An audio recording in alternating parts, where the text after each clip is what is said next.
Ventini, welcome back to the channel. I'm back in the studio, having returned from Los Angeles, which was a fantastic trip, and I can't thank all UVCast supporters that have been there. Some since day one that came out and showed love to me. It was a massive opportunity to get out there and meet a lot of you in an area which I've had a lot of support, and I can't thank you enough. And I can't thank the fan clubs that contributed to making that trip so special. Big shout out to Juventus Los Angeles and Saeed and Joe, and then of course Pietro Nardoni from Juventus official fan club Vancouver. Those guys are top class, and the other fan clubs were great too. Silicon Valley, Toronto, Hollywood. Okay, but massive special shout out to Pietro Nardoni from Vancouver fan club and Saeed from Los Angeles. Okay, massive thank you. But I am now back in the studio. I apologize for having to miss one daily update video yesterday and one when I was first arriving to Los Angeles, but the travel was hectic. But today we get back into it, okay?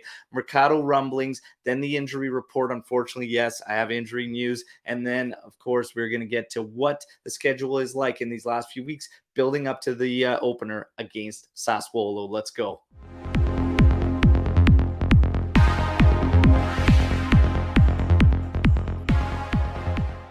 All right, Juventini, friendly reminder to like the video and, of course, subscribe to the channel. It's all Juve all the time at all JuveCast, okay? So smash that subscribe button right now. Let's get into it. Raspadori, apparently the interest from Juventus has reignited, and his name will now enter the mix with the other three names that are currently circulating for attacking options. So Raspadori now joins Kostic, Werner, and Muriel as the attacking options that Juventus could add. Okay, so it's going to be one of those four. My question to all of you, Juventini, which one out of those four would you choose, and which would you think would have the most impact on this current roster for Juventus? Okay, as far as Kostic goes, reported yesterday that Juventus would have 48 hours to make their decision. Otherwise, that West Ham deal will get finalized. I don't truly believe that. If there's one thing that's been consistent with this Mercado is that journalists haven't necessarily nailed these deadlines and timeframes. Okay, so I'm not going to buy that or whatever. Okay, so four names there: Juventini, Raspadori, Kostic, Werner, Muriel. Who would you choose? Okay, now let's get to the defense. Rugani. Empoli continues to try to make this move for Rugani. They want Juventus to pick up a portion of his €3 million salary. Okay, so we wait to see if this is going to get finalized. If it does, Milenkovic is the name for Juventus to go out and sign. Okay, so Rugani to Milenkovic. Upgrade Juventini. What do you think on that one?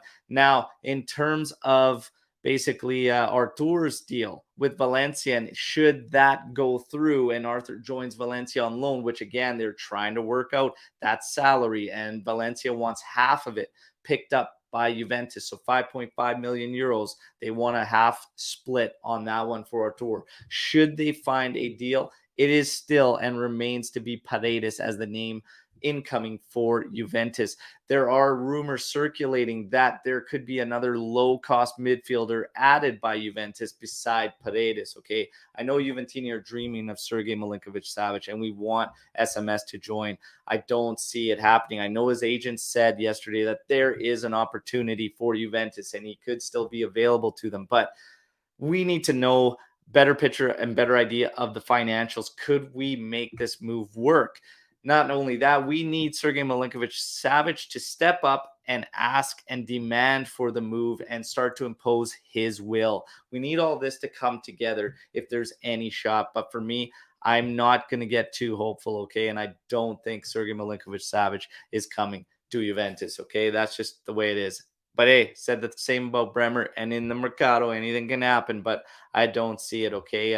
As far as a low-costing option next to Paredes, no names have been put forth. Okay, so we just wait to see on all these rumblings what's going to actually take place for Juventus. And there's still a lot of time, as we're on August 1st, of course, and the Mercado ends at the end of this month. So still a lot of time, Juventini. Now let's get to the injury report. It continues to just plague Juventus. Okay, injuries continue to plague us, and Mckennie is the latest to fall. He was set to start against Madrid in that match I was at in Los Angeles. Okay, and unfortunately, in training that morning, he suffered a setback, dislocated his shoulder. He has a lesion there. He's out for 3 weeks now. Okay, so Mckennie's out 3 weeks. Ake Ake got injured. He's got a fracture in his fibula. He is out 2 months. Okay, so the Mckennie one really hurts us. The Ake one does not help things whatsoever, but obviously not a bigger scale as Mckennie is to Juventus. Paul Pogba, in terms of the Pogba injury, examination set for tomorrow in Lyon. Then we wait to see. Yeah, I remain the same on the Pogba situation. If there is an opportunity for him to choose a method to treat this that would see him still in the World Cup, he will no doubt, in my mind, take that option. And that's just not a Pogba thing. That is players in general. They always do that when it's a World Cup year and they want to get in the World Cup tournament. Okay, so look for Paul Pogba to take whatever option is available to him that could see him in France's lineup for the World Cup. Okay. Now, the rest of this week for Juventus, we have obviously the team has returned to Turin. Okay. They're going to be training. And then on Wednesday, we have the Via Perosa event, which is always great for Juventini, especially the ones in attendance. It's a very intimate matchup and a last chance to get up close and personal with the players ahead of the season. And then, of course, we go to Saturday with the Atletico friendly in Tel Aviv, in which our very own team member Omer is going to be there. And I look forward to some great content coming forth from Omer on that one. And then we have 1 week after the Atletico friendly to just get into training and then, of course, some recovery as we build up for that Monday, August 15th opener against Sassuolo. Okay, so that's it, Juventini. Now, again, apologize during my travels back home yesterday. I couldn't put out a video, but I'm now looking forward, and I missed all of you, okay, to hearing your comments, okay? So all questions, comments, thoughts, opinions on everything you heard today, drop them in the comment section. Let's mix it up, Juventini. And also, look out for a live, okay? We're going to put out a live show. It could even be tomorrow, but it will be during this week where I'm going to recap Los Angeles and whatnot and share that trip and that journey with all of you. And then, of course, I will put together a compilation video and put it on the channel just so you could see some of the events and what was taking place in Los Angeles. It was a great time. Okay, so till then, fino alla fina, forza Juventus, ciao tutti.